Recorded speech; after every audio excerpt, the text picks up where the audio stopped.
Hey, this is Steve, and welcome back to another episode of Restless the Podcast.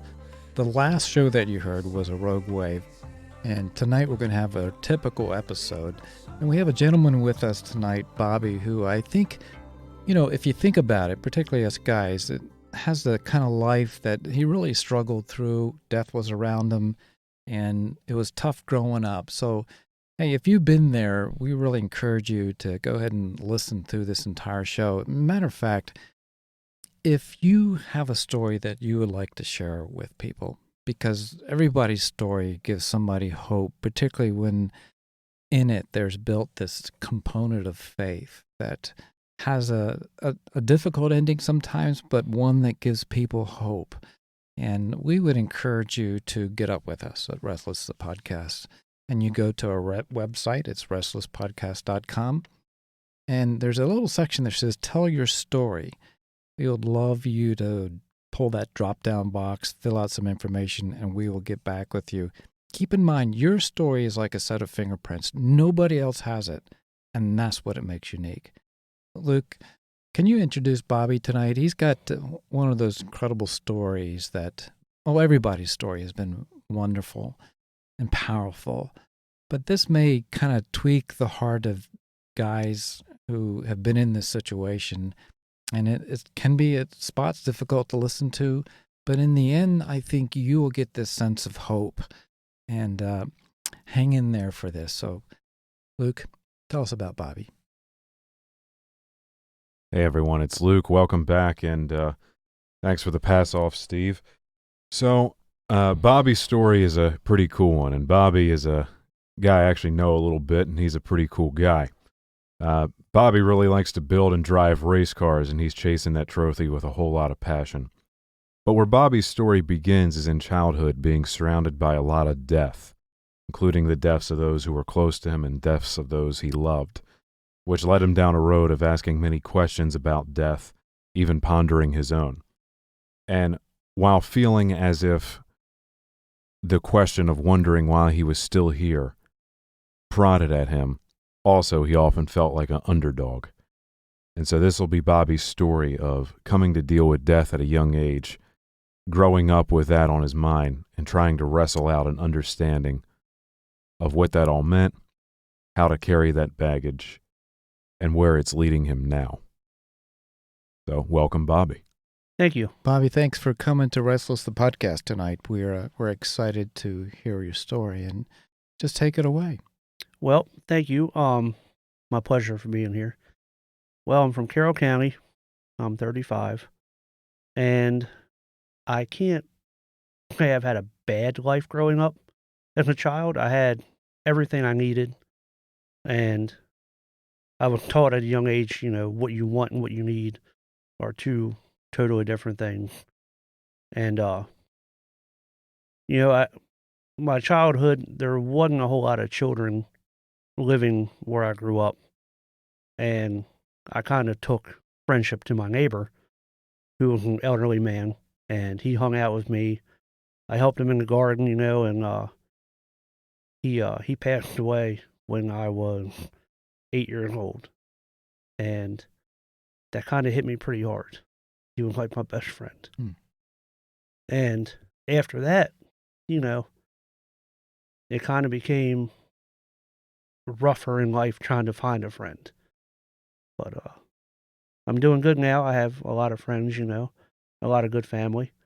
And that kind of made my life, I wouldn't say rocky, but it had a whole lot of hills, I had to climb and climb back up from the top and ride back down.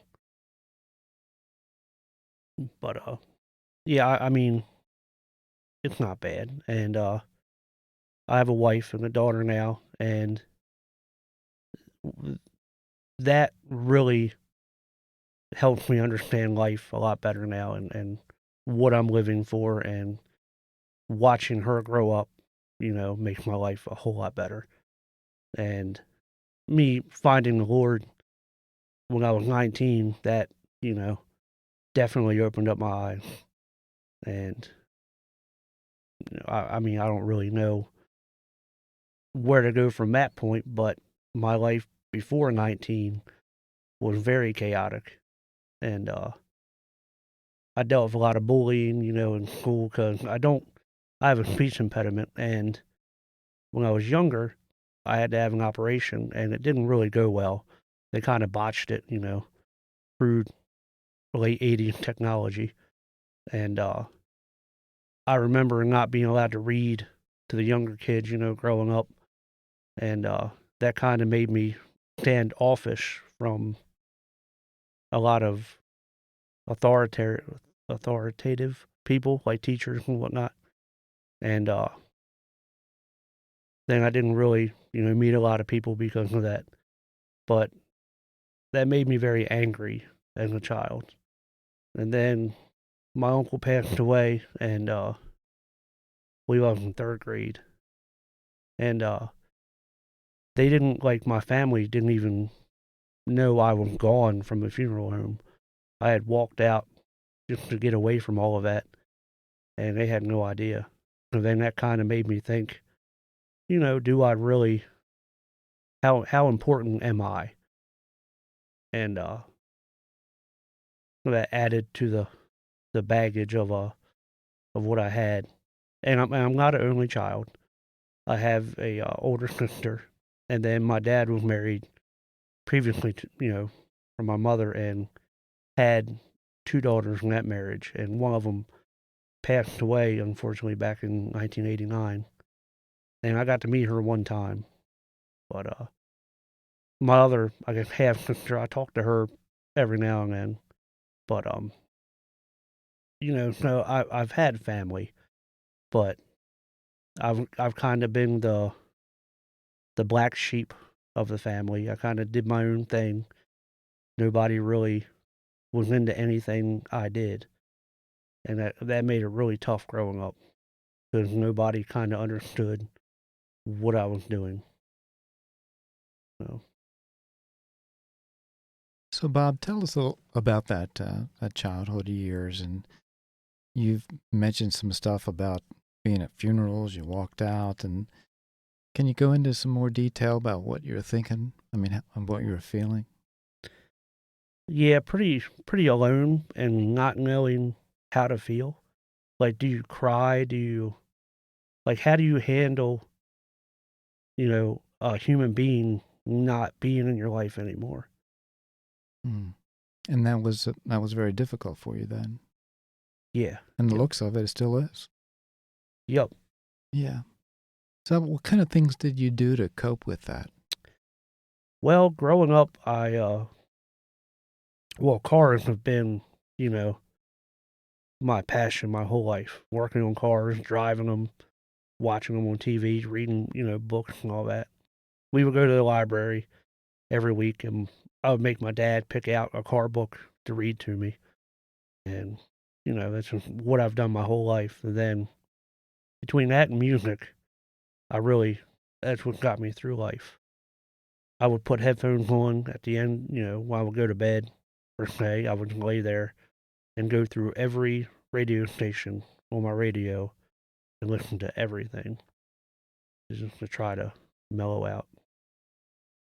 You had said being around death, you kind of began to think about your own purpose, your own life. Why are you here? As a young man, that's a pretty big task to try and figure out. Yeah, as I got older, elementary school people were always mean. And I had a couple friends in elementary school that I have now. And middle school got pretty rough. That got real bad. Everybody's real awkward, the whole puberty aspect of it. And then girls, and all that. That was all happening around me, but nothing to me because I was, the funny talking kid. Nobody really wanted to hang out with me or talk to me. And I got a little bit older, then high school came around, and I thought it would be better being around more people. And that was not true at all. Not true at all. And Why? Why was it not true at all? it became more people to make fun of me than what I had originally. Hmm. And it got to the point where I thought, you know what, it seemed pretty easy to not be around, and I would be better off. And I wasn't thinking my family would be better off without me being around. I would be better off not being around. And And how old were you then? I was 17, 17. yeah. And I took a whole bottle of sleeping pills. I chugged a beer, and I took a knife to my arm, and then I fell asleep, and I thought, you know what, I won't wake up, and I'll be good. But I woke up, and I felt awful. And then, Had someone found you? no, I was in my room. And I woke up the next morning, and, I woke up not happy. In fact, I woke up, and then I kind of realized, you know what, I'm pretty damn tough. If this isn't gonna kill me, I'm not meant to die. And then I I wouldn't say rebelled after that, but I started taking more and more chances in life. Like, I got a motorcycle, I started doing, demolition derby, started having a lot of fun and not really caring what people were going to do to me, and kind of dealt with it. So let's rewind a little bit. That's very powerful, and the fact that you got to a point where you felt like your only ticket in this thing is out of here, out of life, period, and that you would be better off. Where do you get to in your heart as a kid like that, to where you reach that point? I mean, you were talking about a speech impediment that you had, that even some of the teachers wouldn't even let you read. I'm not sure why, but and then kids started picking on you because of that, or maybe you felt like you were an outsider. I mean, tell us a little bit about that, because there's a lot of guys like me and you and others that grew up kind of feeling something like that. Yeah, it was tough growing up. I mean, I didn't know. I mean, I asked God all the time as a child, "Can you help me out? Can you please, help me get through this? Help me get through that." I wasn't dumb as a child, but Mm-hmm. I wasn't, I guess, as educated as other children. And I could read okay, but some things, were difficult, and that didn't help, because not only am I funny talking, kind of weird looking with puberty happening, and then I'm not the intelligent kid, and it you get to a point where you don't know who to go to, because I can't talk to my dad. He's a tough guy. You can't cry, can't do nothing. You get cut. It'll stop bleeding when you run out of blood, and you just put the Band-Aid on it and go. And then I didn't really want to talk to my mother, and I didn't really have anybody else to really talk to about it. I didn't want to talk to my friends about it, because they would make fun of me or tell me I'm weird or I need help, and that wouldn't be fun, because I'd be afraid of losing a friend. And So loneliness was a big part of your life. yeah, and I was very comfortable at being alone. Like, I could go and lock myself in a room with nothing other than a radio and be completely fine and not need anything. And that made it very hard for me to let people love me, and for me to love other people, Mm. because I could walk away real quick and not care, and not even think a minute about it. Just walk away and, you know, be out of a life and not even worry about it. So locking yourself in your bedroom was kind of like a default setting. At least there, someone's not going to pick on you. Somewhere, no one's going to make fun of you, and it's a safe place, or at least it appeared that way, being Yeah, alone. yeah, yeah. And that's why I like, listening to the radio. The radio never judged me. I could put it on whatever. And that's why I loved working on cars, because a car wouldn't make fun of me. A car wouldn't do anything I didn't make it do. And I could use everything in my brain, and I could watch it evolve.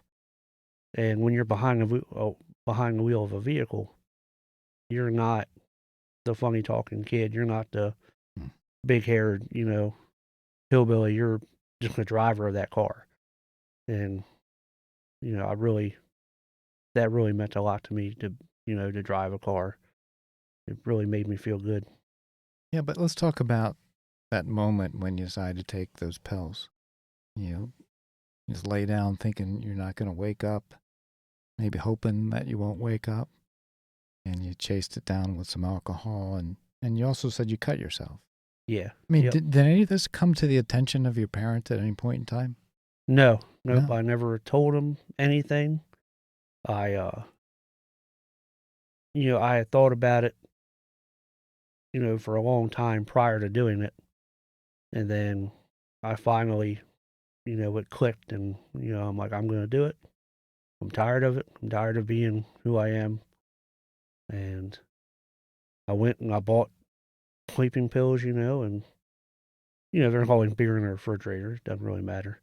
And I grabbed a knife and walked up into my bedroom, and that's what I did. So you wake up the next morning, it didn't work out the way you wanted to. Thank goodness that it didn't. Thanks the Lord that it didn't happen that way, because a lot of good stuff has happened in your life since, in that regards to a family. But talk a minute about the whole idea of self-image and self-worth, and how powerful that is in either direction.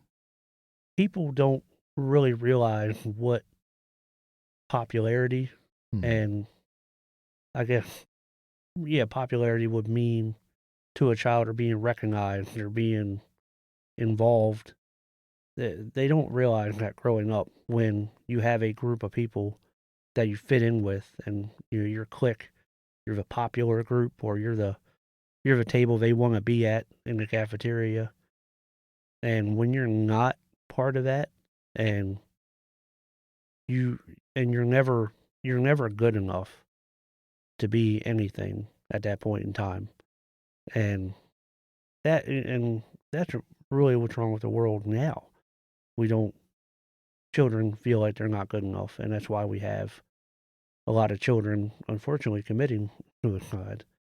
And I'm glad it didn't happen. I tried, but I'm glad it didn't happen. And now it's opened my eyes up, and I'm trying to be a better father now to my daughter. To hopefully that never happens. And that you almost have an emptiness, because you don't think you're good enough or ever will be good enough. And I really don't even know how to explain it, but you always feel like you're not in the bubble. And I had a lot of friends that were popular, and even though they were popular, I would never be part of that group. I would never be invited. I would never be talked to. I would never be associated with them. Mm. And this sense of loneliness, or not fitting in, and I mean, this is still very real today. I mean, a lot of kids who have this sense of, if I'm not a part of this, I'm not a part of that. If I don't have these things, I don't wear these shoes, or I don't dress a certain way, or I need to look the look. I mean, they can really feel desperate. Does that sound right? Oh yeah, you're dead on. And I hate that. I don't like the fact that people can't be involved or popular without having that shoe wear, or that outfit, or cool backpack, or I don't even know if they wear a backpack anymore, but they don't know what they're actually doing to the structure of that child, mentally and emotionally, by doing that to them. Because it's when you strike a board with a hammer, you leave a mark in that board, and it'll never go away. It's deep embedded in the grain of that wood. And that's what we're doing to the world by having people act like that. So at this point, you're void of purpose, meaning, and value. It's never been kind of shared with you. It's never been visualized for you in the relationship with another person. Did you have anybody that you kind of looked up to? Only people on TV, like whether it be race car drivers, or Evil Knievel. I loved Evil Knievel, and that was what I wanted in life. And I was told at a young age, you can't do that. You have to have a real job. You have to be responsible. You can't have, fantasy dreams like that. And that made me want to do it more and more and more. But without help and loving support, it became harder to try. Being told no all the time and, not having any kind of backing didn't help at all. So I detect, Bobby, after the suicide attempt that now this different feeling comes over you. One of somehow I lived through this, almost feel empowered by it, somewhat invincible. I don't know if that's the right word. And now maybe this aggression. Yeah, I felt like I didn't need anybody at that point in time. It was almost a proven point where I can survive. I'm good. I don't need help. If I'm going to do it, I'm going to do it on my own. And if people want to help me, they can. If not, pack up and get out of the way. I got a life to live, and I'm going to do it. Tell me what happens after that. You start this journey of like, here's what I'm going to do, and you're not a part of it, then get out of my way. I basically realized, And what age are you by now? 17, 18. Still in high school. Yeah, getting ready to graduate. And, I got my first race car right before I graduated. And no help. I mean, I figured my dad might try to help me, but he complained about me taking up room in the shed and all the other stuff, And so I kind of did it on my own. And believe it or not, my father and mother showed up, to my first race, which I didn't think they would. And, they cheered me on. My dad videotaped it, which I didn't think he would. And he became kind of like a silent backer in a way. He would give me a bunch of grief about doing it, about wasting my time doing it, but he would be there and encouraging me without me being around him. And he got caught encouraging me on videotape, but he would never. He would let me do my own thing and just be there, physically just to watch. And that meant a lot. And was he engaged the way a young man would want him to be? No, I don't think. But then again, he was always independent on his own from 8 or 9 years old because he had a very rough life. And I think that's how he figured I would be. I'm a boy.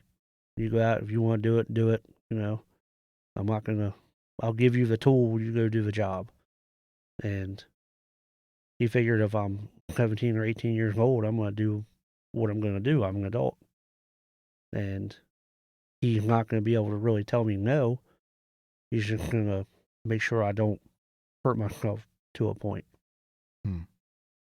But you went into racing. You had your own car. It was a way by which something you could control, and it wasn't gonna do anything to you other than what you did.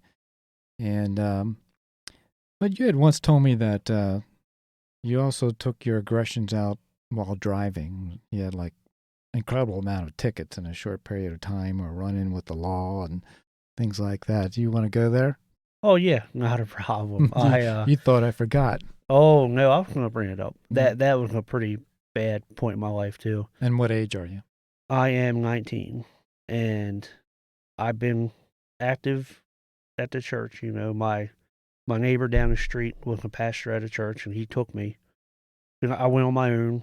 My parents didn't go or anything like that. I went all on my own, And I had a truck. It was pretty hot, and like any guy, you got to show off a little bit.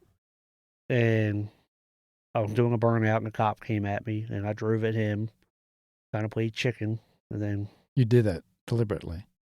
yeah, I figured he'd turn around and I'd be okay. But he followed me, and that became a high speed, pursuit and all that. And I wound up getting locked up, and I was facing 2.5 years in jail.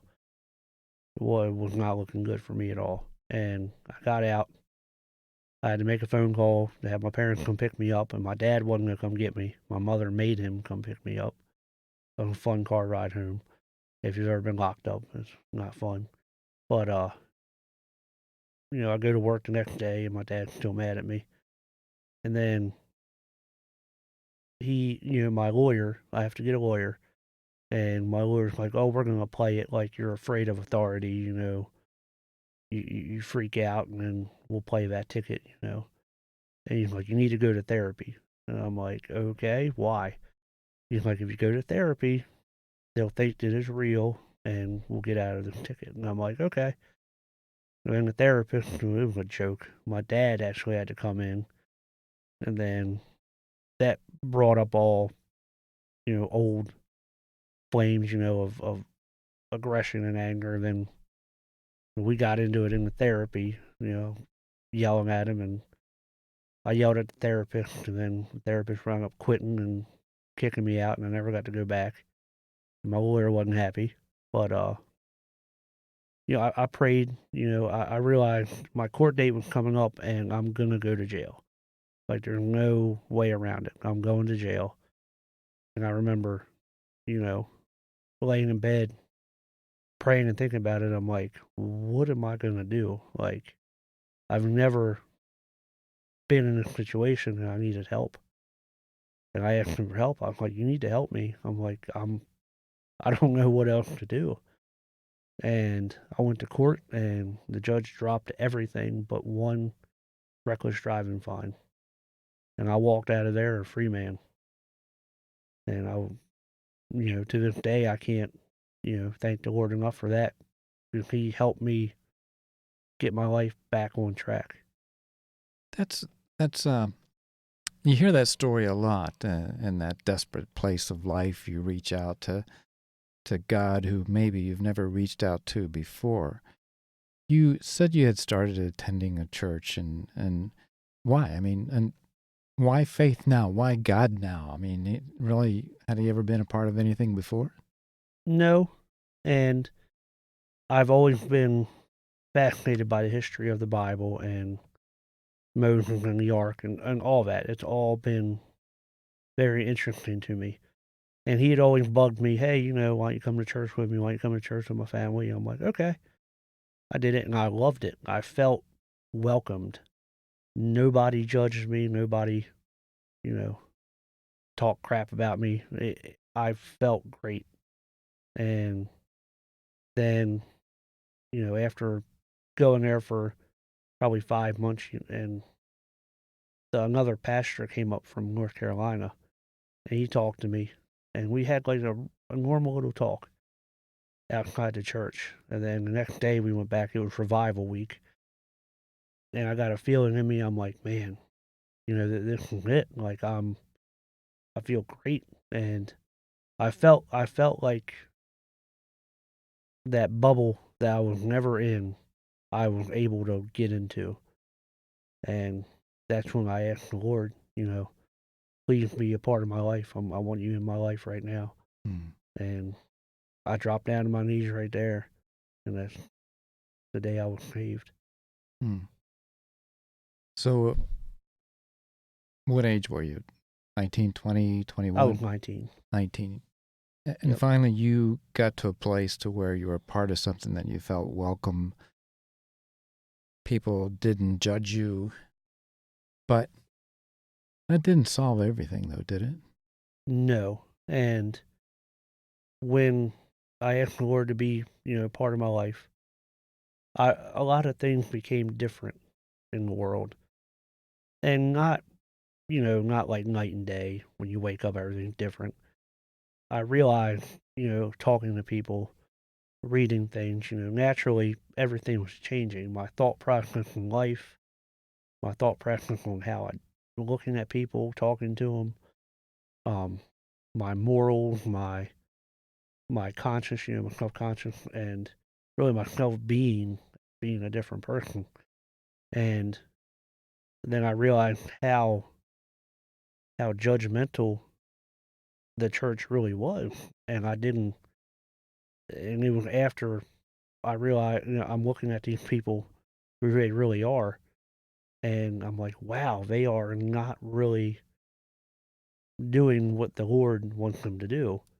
We're in the eyes of the church right now, not the eyes of the Lord, and that bothered me a great deal. And that's when I kind of quit going to that church because it became kind of like a hypocritical hypocrisy kind of church. Mm. One thing in there, another thing out the door, depending on what family you're in. And I didn't like that. And then I went to another church with a girl I was kind of dating. We were friends, and her brother had a cool car. I was trying to, Mm. hang out with him. And I went to another church, and that was terrible and felt horrible for even being there. Then I just started trying to find groups of people who had like a youth group or anything like that. And I've just been floating around. And well, I've always had my Bible, and I've never known where to go. Bobby, you say you never really knew where to go, or at least at this point in juncture in your life, you just didn't have a sense of direction when it came to church. But you also used this, you said this, but I still had my Bible. And what I see there is a guy who, from a sense of the institutional church or organized church, that kind of wasn't working out for you. It didn't appeal to you in a sense of like, this seems like it doesn't fit well. But on a personal side of things, the very notion of God and a personal relationship with Jesus was still something that was important to you. I mean, how were you working that out? Well, I knew I had the Lord with me everywhere I went, but I didn't feel like the Lord felt welcome in the churches I would go to, and I didn't. It would make me feel unwelcome or uncomfortable, and I knew it would kind of not really jeopardize my faith, but it made me realize that I need to be in a different area because I don't want to have my faith kind of torn away or misguided or have me think differently or anything of that nature. So where do you go from there? Well, I found a kind of like a biker dude that went to a church, him and a whole group of people who rode together, and I'm like, yeah, I ride, I'll go. And then that kind of turned into a whole, you know, well, if you're going to the church, you need to be part of this group, you need to do that. And it wasn't really an argument per se, but I kind of told him, no, that's not really how it works. I'm here to celebrate the Lord and kind of gain knowledge on the Lord and everything He's done. And they kind of not really laughed at me, but I never went back. Let's put it that way. And then I became kind of wouldn't call it rogue, but I was out on my own, and I kind of just kept my faith to myself. And if people wanted to talk about it, I would, but I didn't really bring it up a lot. And I kind of feel bad about that now, knowing people in the past. Maybe I should have talked to them about it, and I never know what would have happened.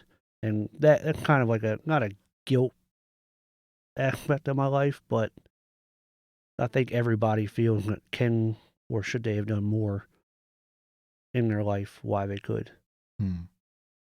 How was faith then changing you? It made me enjoy people more. I didn't really take life for Well, I didn't take life for granted. And for say, people meant more to me than just somebody to call or just somebody to hang out with. I felt, like I had family everywhere. And my mother's family, I hung out with them a lot. My father's family, not really. And it kind of gave me like an extended family of people who would love me and I could love them, and we could talk and all that. But kind of to a limit, though, as long as they weren't telling you what to do. And I mean, there was still some of that rebellious Bob in there who grew up and, tried to take his life, was going to figure I'm going to bowl through life regardless of with people's help or without it. But there was still some of that there. I mean, right? I mean, To a point, I between 17 and 20 was a very up and down, touch and go part of my life. And when I realized that people do care about me after, finding the Lord and really trying to figure faith out, I realized that, people do love me, but the Lord loves me and the Lord has a job for me to do. I don't know what the job is. I mean, I don't think anybody really knows what they're meant to do, but I wasn't gonna, ignore people like I was ignored growing up anymore. And I still had the mentality of doing things on my own because I wanted it done and I'm gonna do it on my own. And that's never really gone away to a point. But I mean, I encourage help. If people want to help me, I'm happy. But if not, I'll do it anyway. And I don't really. I mean, my faith has gotten stronger between 17 and 20. As I got closer to 20, I knew more spiritually, or my faith. I knew more, and it made me feel more comfortable with who I was and why I came out like I did. I mean, was faith something for you? It was like, what else I got to lose here? Nothing else has worked out. I mean, at the end of the day, what else is left? I mean, is that what faith was to you, or was it something real? It was definitely real because growing up, you have rejection or you have acceptance. And when I had the Lord, well, I have the Lord, and I had faith, I was accepted. It was not a rejection. I had that. It wasn't going away. And I was part of that bubble. And that really made me cherish, life more after that. But you had said too that even visiting some of the churches, there was this sense of, I wouldn't call it rejection, but it just didn't feel right. And you didn't fit in there. I mean, how does that add up?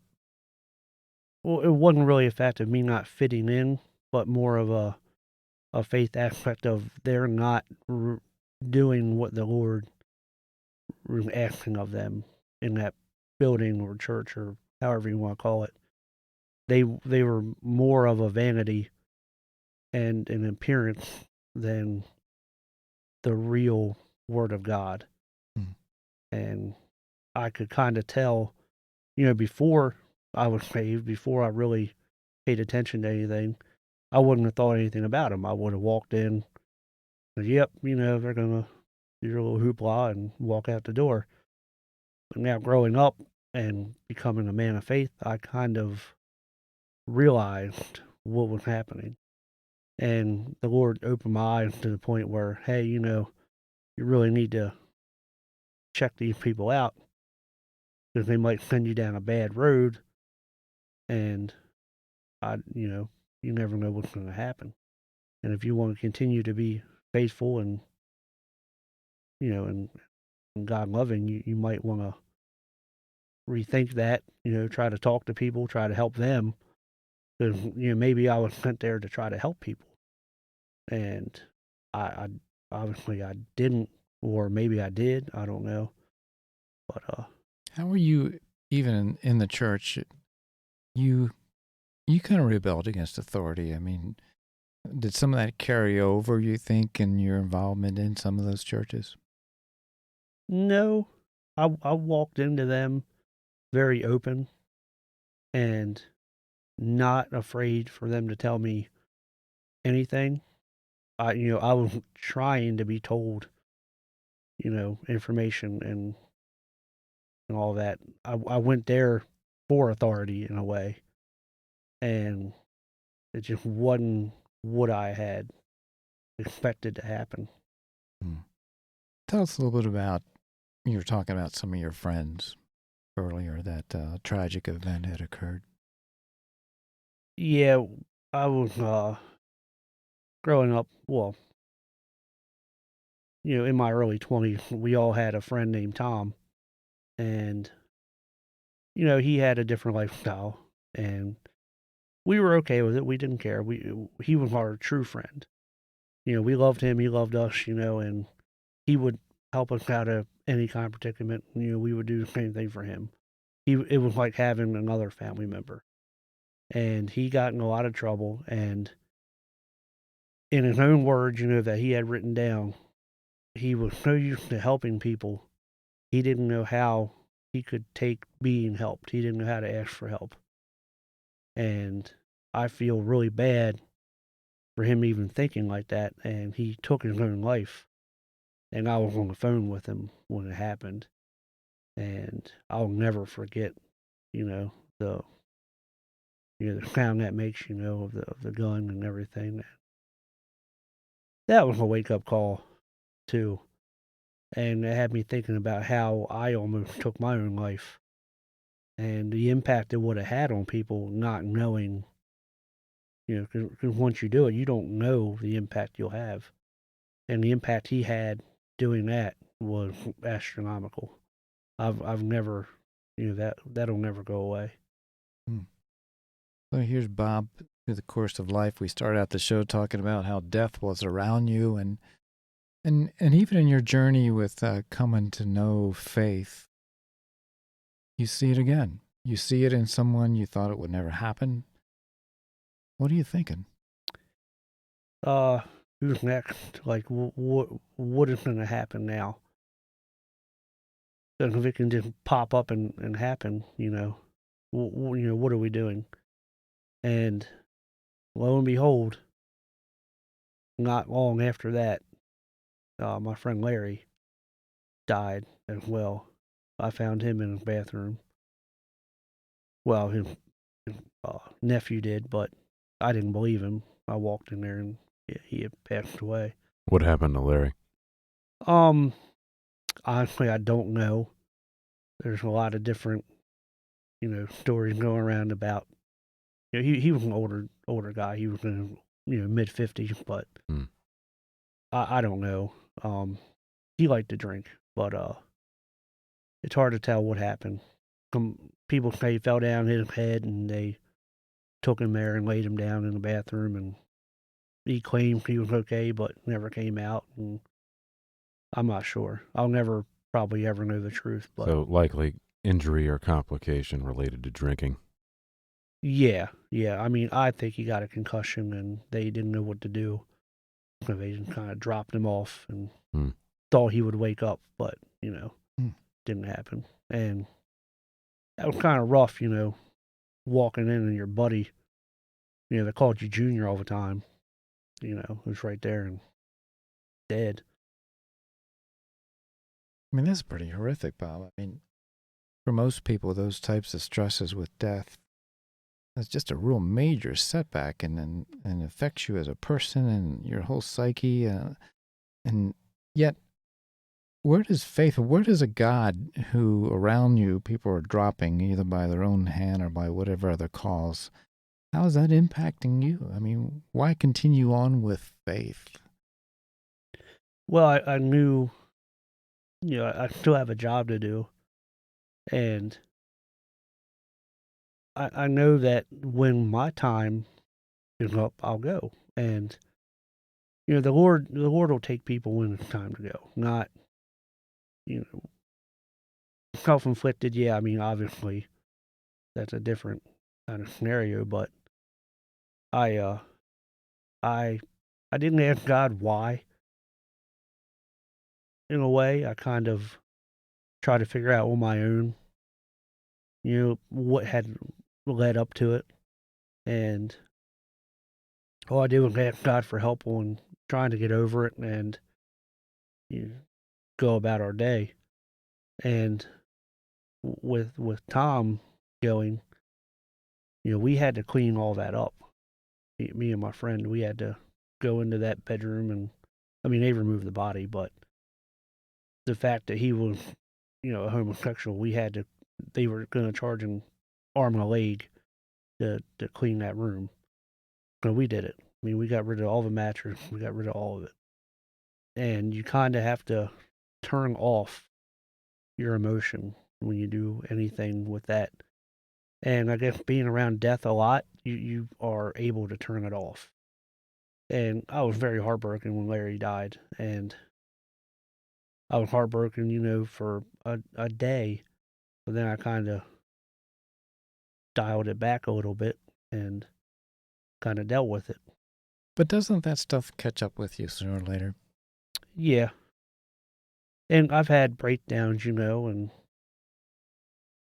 whether I be in the shower and all that. And because you're not, being a man, you're not really meant to cry. You're not meant to be weak, and because you'll admit, growing up, the kid who cried in elementary school, people made fun of him. Kid who cried, and you make fun of people who cry. And if I'm not around anybody, I can do it. But I can do it now. But I would have a breakdown, in my car, or in the shower, or wherever, and then that is when I would talk to the Lord, not when the event would happen. More when I was, mentally breaking down, then I would talk to the Lord and be like, "Hey, help me out here. What are you doing? Like, kind of show me where to go and how to handle everything." And he would, kind of pick me up and carry me, and we would go on. Do you think that's how God wants us to have a relationship with Him, kind of like the fire hydrant relationship where you hook up to Him when things aren't going so well? Or is it, what's your thought on that? No, and we're all guilty of it. I'm very guilty of it. And whenever you need help, that's when you turn to the Lord. And I'm guilty of not turning to the Lord when I don't need help, when I just want to talk to Him and be like, "Hey, how you doing? Feel pretty good today. Thank you for letting me wake up." And I feel I've done that more now than ever. The past probably 5 years, I've talked to the Lord more on my own, not needing help, like not being in a I need help, situation. Rather just pursuing it from thankfulness for that relationship. Yeah, yep. And I feel great doing it. And before, you feel kind of awkward, and now it's kind of a natural thing. So here's a guy finally, at some point, time gets down the road, has had some tumultuous times in his life, but ends up getting married. And tell us a little bit now about faith, about adulthood, about family, about what's the wisdom that you bring to the table now that you can share with us. Well, we're not quite done with the whole death aspect of it. Boy, how can you not be? Well, yeah, I know, right? But no, I met, my wife, and then, I guess the correct term is we became pregnant, and a guy that had been a father to me really my whole life. My best friend, we grew up together, and I worked with him, with the father. He killed himself, and before my daughter was born, he found out I was having a girl, and he was proud of me. He was like, "I've never been able to have a girl," and then he was gone. Wait a minute, Yeah, I can see the tears running down your eyes again, and and it seems like you can't escape these things in life right now. I mean, how can someone in the right mind have some sense of hope about God? If you even love me, why so much of this? If you're a God of life, why am I in the midst of death all the time? Help us think that through a little bit. Well, it watching his family kind of deal with it, like my best friend, watching him deal with it, gave me hope that we'll all be okay. We can get through it, and your family and your faith are what can get you through anything. But did you ever think about, God, what the heck's wrong with you? Why is this happening? Why did you let these things happen? I I've never been able to figure that out. I've never really asked that question Were you angry with him? in a way, but I knew I kind of knew that it would be okay. Hmm. But I've never really asked him why everything. No. And maybe that's not the right question anyway, and maybe it's more like Yeah. what? What am I to do now? Maybe we'll never know why, but it's your story, and tell us what happens from there. Well, yeah, my wife was pretty pregnant at that time, and then we had our daughter, and my life changed dramatically. Having a kid is out of control. I love it, and I never knew. I mean, I love my wife to death. I love my father. I love my mother. I love my whole family. But watching and holding your daughter, your own child, is a love that you can't even and can't describe. At that point in time, I knew that's why I woke up that morning. That's why everything had happened for me to have that point. And that's been a great joy. Oh yeah, I love it. I love every minute of it. That you lived so that she might live. Correct. Yep. My life gave another life, and I hope one day she'll give another life, and we keep it going. And because if you're not around, you can't. That's another life that can't help another life out.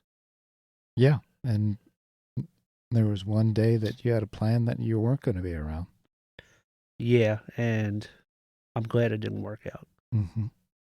I've never been good at planning. Yeah.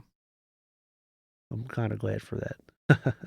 So from that point forward, Bobby, where does faith fit into your life now? As you've gained wisdom, uh, you're in your 30s, you've seen things that the most of us would never see in terms of death and those around you that were close. There are people sitting out there listening to this story and going, you got to be kidding me. But in some respects, maybe are going through a portion of or a part of what you went through, and they're going, what am I to do? Where is the hope in any of this? I mean, let's be real about it. Where does hope come from when you see what you see? You've gone through what you've gone through. And yeah, we can go through the routine of saying, God loves us, and we just do this, it's all going to be okay. And, is that BS? I mean, what do you say to somebody practically out there thinking these things? What did they do? Well, you can't, like I've heard before, you can't check off anything. You have to. Faith is real. The Lord is real. And when you let Him in your heart, that is the hope you have every day, even when it's bad. You have it. That is the eternal light that will never go away, even when you deal with death and financial problems or any kind of problem in life. It'll be dark, but if you have the Lord in you, you'll have a little bit of light, that light will never go away. And that's the hope that keeps you going every day. And what does that hope look like to you? And what does it look like when you get up in the morning and you know what your past has been? Just give us a glimpse of that daily. What do we cling on to? Love and the fact I get to watch my daughter grow up and my wife, pursue her job, and my dog and my 2 cats, which I'm not happy about having a cat, but well. But but I but that is a great thing to have.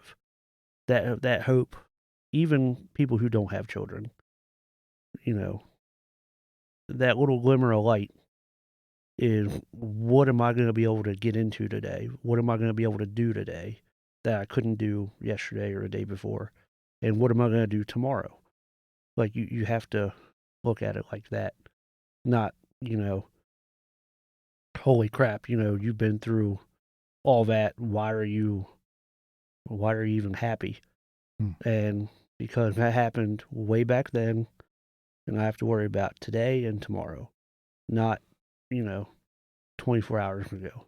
Yeah, but that's easy said in some respects because you still carry with you those life experiences, those things that happened. It's not like we waved the magic wand and they went away. I mean, they're still back there in that memory. Yeah, they'll never go away, but they're not. I mean, and they're painful, but that is like, it's a knock in the board. You'll never get rid of it, and that's just my life. I mean, that's part of my story, and we all have them, and we need to build off of them to be able to have a good life. So what today? What does faith look like to you? What's changed in your life? What are you doing these days to where every day faith is applied in a practical way? What are you doing? I try to wake up without being angry about anything, and I try to hug my wife, hug my daughter, and try to have a positive attitude. Because with my faith, I know the Lord is out there and He'll help me. And as long as I don't really, get off the beaten path, He'll help keep me in line. And that's how I have to live my life. And I know my wife will help me. My daughter will help me. Friends and family, will help me without them even knowing it. Like the phone call to check in, the text message, hey, how you doing today? Heard you weren't feeling good, get better. All that does help. And without faith, I don't think you would have that. There was a time in your life that you would say loneliness was a partner. That there really wasn't anybody that you could identify with or feel like who had your back. Is that different today? Oh, yeah, definitely. I know I don't have a lot of help, in certain things, but it's okay. I mean, the whole building a car, doing whatever like that. A lot of people aren't going to help me, but I'm fine with that. But they do help me with life and with faith. My new family that I got when, I married my wife, that helped out a lot. And they've helped continue my building of my relationship with the Lord and all that. Yeah. And you've started hanging out with a group of guys who, they kind of ask the raw questions. How's that been for you? Very good. I feel very, very welcome. And, and it's very real to me because they're very real, but I can relate to a lot of it, like how they grew up and what they've been through. And that makes it very easy for me to not feel unwelcome. That's good. As we kind of bring this in for a landing tonight, Bobby, I want you to speak directly to someone. And I know that you've done this in some respects already, but I want you not to talk to Luke and I, but to someone on the other end of that microphone who might be that 19-year-old where you were some years ago, who was just, I'm all in this alone. There's nothing for me. Speak to them. What's next? What do they do? Where's hope for them? Tell them about hope. You can't be afraid. You got to jump. You can't look back. You gotta move forward, and you can't be afraid. You gotta let it in. Can't hold back. Can't lay down either. You gotta take it. And if the Lord is calling you, you can't tell him no, because if you do, you might not get that call again, and your life will change for the better, even if you don't, realize it in a week or in a month, or even in a year. But your life will change, and your life will be better. And I'm telling you, please jump. Please do it. And if you don't, you'll regret it. And you're a man now who knows where value, meaning, and purpose comes from. Is that right? Very true. I know it took me a long time, and but I finally, got it. It's not over. No, it will never be over. Not until the day I die. And you doesn't mean you're going to have an easy path yet, right? No, life isn't meant to be a walk in the park. Hmm. You have to work at it you have to work at your life your whole life in order for it to mean, anything at the end. Well, Luke, I don't know about you, but this has been one of those stories that these landmines of life showed up in the way of death and suicide that I can't say I've heard in any of the others to that degree. But Bobby has done a great job in articulating how, at the end of the day, our value, meaning, and purpose is in the Lord and really nowhere else. What's your closing thoughts? I just think, Bobby, I think you're a walking example of what's at the core of the message of the gospel, which is that the joy of life triumphs over the despair of death. To that, Bobby, thank you for giving us the privilege of being in your presence tonight and hearing your story. It's inspiring. It's deep. It's a lot of things that just make us go back and take count of our stock of ourselves, to be thankful, and also at the end of the day, trust in the one who made us, and to be especially grateful and blessed for those we love that are still here. Amen. Yep. Thank you for having me, Bobby, and thank you and the folks at Restless, the podcast. Thank you very much for sharing your story and blessing others for it. Good night. Good night. Thank you for listening to episode 10 of Restless the podcast, titled I Shouldn't Be Here, featuring Bobby. For we here at Restless the podcast, our hearts are restless to find the one who said, "Come to me, all who are weary and burdened, and I will give you rest." For whom is your heart restless?